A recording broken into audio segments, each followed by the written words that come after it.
Famous student, स्वागत है आपका हमारे यूट्यूब चैनल पे। और आज हम शुरुआत करने वाले हैं बहुत ही इंपॉर्टेंट टॉपिक जो कि है इंग्लिश ग्रामर से संबंधित डिटर्मिनर्स का। ठीक है। तो डिटर्मिनर्स जो होते हैं वो बहुत ही इंपॉर्टेंट रोल अदा करते हैं। ठीक है, ग्रामर के अंदर। तो डिटर्मिनर के अंदर जो मेन जो कंफ्यूजन होता है बच्चों को, ठीक है, वो होता है लिटिल में, आ लिटिल में, द लिटिल में, और फ्यू में, आ फ्यू के अंदर और द फ्यू के अंदर कि सर इसका प्रयोग जो है वो कैसे किया जाता है। बहुत सारे बच्चों का क्वेश्चन रहा है कि little, uh little, the little और फ्यू, आ फ्यू और द फ्यू के अंदर सर जो है हमें जो है जो अंतर है किस तरीके से हम करें उसको, एग्जाम में जो क्वेश्चन आता है किस तरीके से उसको सोल्व करें। तो उस पर एक वीडियो बनाई जाए, तो उस पर मैंने एक वीडियो बनाने की कोशिश करी है। ठीक है। तो जो डिटर्मिनर्स जो होते हैं, ठीक है ना, तो इसके अंदर जो आ लिटिल है, ठीक है, तो इनको और ये फ्यू, आ फ्यू और द फ्यू, इनका प्रयोग समझने के लिए सबसे पहले अपन को ये देखना पड़ेगा कि ये जो प्रयोग है इनमें काउंटेबल नाउन और अनकाउंटेबल नाउन का प्रयोग जो है वो बहुत अधिकतर होता है। ठीक है ना। तो पहले हमको ये पता होना चाहिए कि काउंटेबल नाउन क्या होती है और अनकाउंटेबल नाउन क्या होती है। ठीक है। तो काउंटेबल नाउन जो है वो एक ऐसी वस्तु या नाउन जिसको कि हम काउंट कर सकते हैं, जिसको कि हम गिना जा सकता है। ठीक है। जैसे बुक है, पेन है, सिस्टर, रुपीस, ठीक है, और हॉर्स। ठीक है, जो भी वस्तुएं जो गिनी जा सकती हों उनको बोला जाता है काउंटेबल नाउन। ठीक है। और अनकाउंटेबल नाउन कौन सी होती है? ऐसी नाउन जिनको कि हम काउंट नहीं कर सकते, जिनको हम गिन नहीं सकते। जैसे कि मिल्क हुआ, ठीक है, मिल्क को कोई गिना जा सकता नहीं है।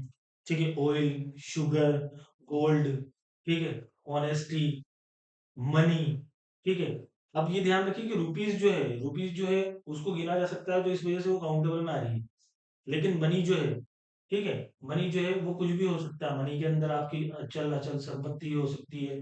ठीक है। उसके अलावा आपके जो शेयर है वो हो सकते हैं। ठीक है। आपकी उस जो भी प्रॉपर्टी है वो हो सकती है रुपीज।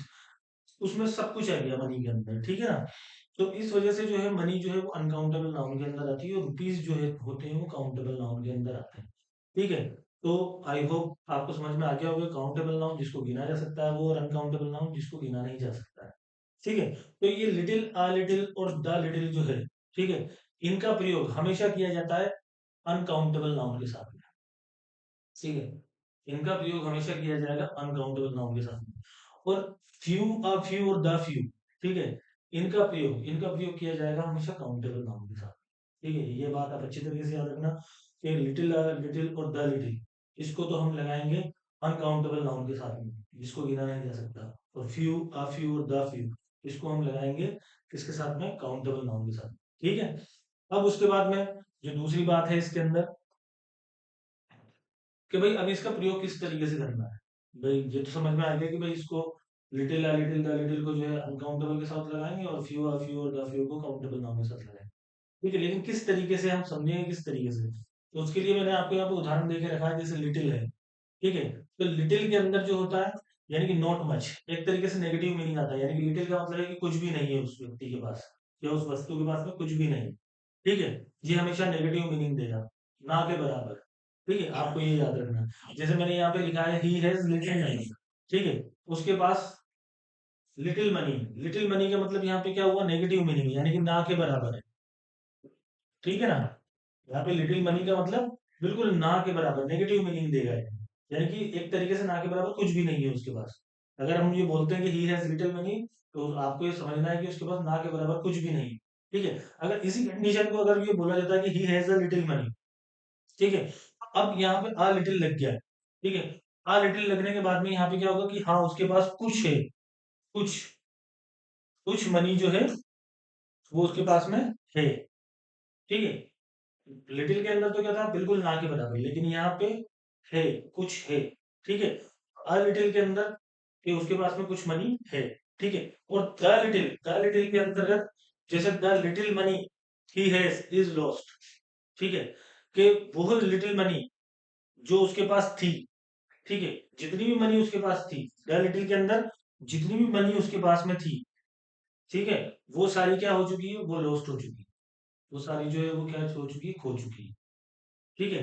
तो the little money, the little का मतलब यानी कि उसके पास में जितनी भी मनी थी, जितना भी सब कुछ था, वो सब उसके अंदर आ गया। ठीक है। तो वो जितना भी कुछ था उसके पास में वो सारा क्या हो चुका है? लॉस्ट हो चुका है। इस वजह से यहाँ पे क्या है कि द लिटिल का प्रयोग हुआ। फिर जितना भी उसके पास है वो सब जो है वो जा चुका है, खो चुका है। ठीक है, और मनी क्योंकि अनकाउंटेबल नाउन है, इसके इस वजह से इसके साथ में फ्यू का प्रयोग जो है वो हम नहीं करेंगे। ठीक है, तो लिटिल के अंदर जो है बिल्कुल ना के बराबर है मनी। ठीक है, अ लिटिल के अंदर यानी कि कुछ है उसके पास में। ठीक है, और द लिटिल के अंदर यानी कि जितना भी कुछ, जो भी कुछ थोड़ा बहुत जो भी उसके पास मनी थी, वो सब की सब क्या चुकी है, खो चुकी है, गुम हो चुकी है। तो इस तरीके से हम लिटिल का प्रयोग जो है वो समझेंगे। ध्यान रखना, लिटिल का प्रयोग किसके साथ करेंगे, अनकाउंटेबल के साथ। ठीक है, अनकाउंटेबल नाउन के साथ। उसके बाद आपका आता है फ्यू का प्रयोग। ठीक है, अब फ्यू, फ्यू को हमेशा मैं, जैसे मैंने पहले बताया था, फ्यू जो लगता है वो किसके साथ में लगेगा, काउंटेबल नाउन के साथ में लगेगा। ठीक है, अब जैसे यहाँ पे सेंटेंस है, आई हैव फ्यू रुपीज। ठीक है, मेरे पास कुछ, कुछ नहीं, बिल्कुल ना के बराबर। ये भी नेगेटिव मीनिंग देगा। सेम उसी के जैसा है, लिटिल के जैसा ही है, बस आपको ये ध्यान रखना है कि लिटिल जो है अनकाउंटेबल के साथ में लगेगा और फ्यू जो है वो काउंटेबल नाउन के साथ में लगेगा। रुपीज जो है वो काउंटेबल नाउन है, तो इस वजह से इसके साथ में लिटिल नहीं लग करके और क्या लगा, फ्यू लगा। I have a few money, मतलब मेरे पास ना के बराबर जैसा है, ना के बराबर रुपया है। ठीक है, ना के बराबर, बिल्कुल, ये बिल्कुल नेगेटिव मीनिंग देगा, यानी कि हार्डली, बिल्कुल नहीं है मेरे पास। ठीक है ना, उसके पास में, उसके बाद में अगर अपन आ फ्यू का प्रयोग करते हैं कि आई हैव, अगर मैं ये लिखता हूँ कि I have a few rupees, तो इसका मतलब यूं है, आ फ्यू आ गया। आ फ्यू का मतलब है यानी कि हाँ मेरे पास कुछ रुपया जो है वो है, कुछ रुपए जो है वो है मेरे पास। यहाँ पे कुछ है। ठीक है, समथिंग, कुछ है, something is better than nothing. तो मेरे पास कुछ रुपए जो है वो है। क्यों, क्योंकि यहाँ पे आ फ्यू का प्रयोग हो रहा है, तो आ फ्यू यही चीज दर्शाता है कि हाँ मेरे पास कुछ है। फ्यू का मतलब मेरे पास कुछ भी नहीं, बिल्कुल ना के बराबर भी नहीं। ठीक है, अब उसी को अगर मैं द फ्यू के अंदर कन्वर्ट कर देता हूँ, अगर मैं ये बोलता हूँ the few money I have is not enough to buy this car. ठीक है, तो इसका मतलब क्या होगा कि द फ्यू मनी नहीं, सॉरी रुपीज आएगा यहाँ पे। ठीक है, क्योंकि मनी के साथ में नहीं, रुपीज के साथ में लगा। ठीक है, तो the few money, the few rupees, the few rupees का मतलब जितना भी रुपया मेरे पास है वो जो है वो इनफ नहीं है, किसके लिए, इस कार को खरीदने के लिए।